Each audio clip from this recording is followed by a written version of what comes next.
তাহলে আমি উচ্ছে দিয়ে শুরু করলাম। একদম উচ্ছে দিয়েই শুরু করো, তেতো দিয়েই আগে শুরু করতে হয়। যাক আমি নিয়ে নিচ্ছি,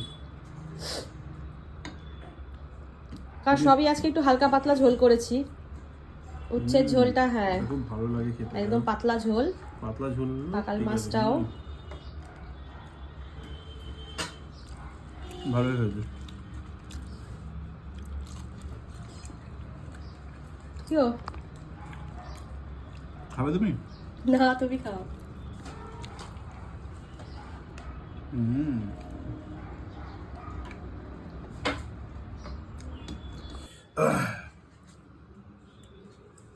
পাকাল মাছটাও নাকি খুব সুন্দর খেতে হয়েছে, তাই না? সবাই বললো হ্যাঁ।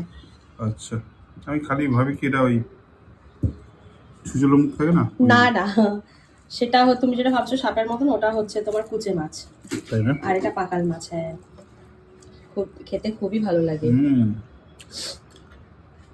ধনে পাতা টমেটোর একটা আলাদাই।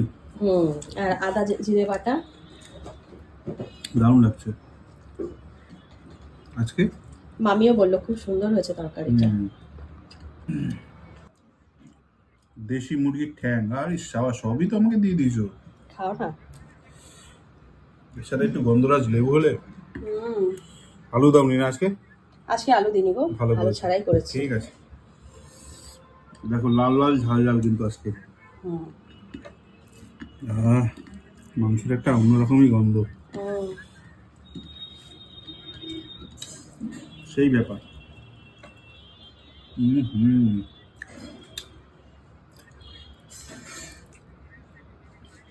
দেশি মুরগির ঝোল রান্না ভালো লাগে, সবারই ভালো লাগে। দারুণ হবে।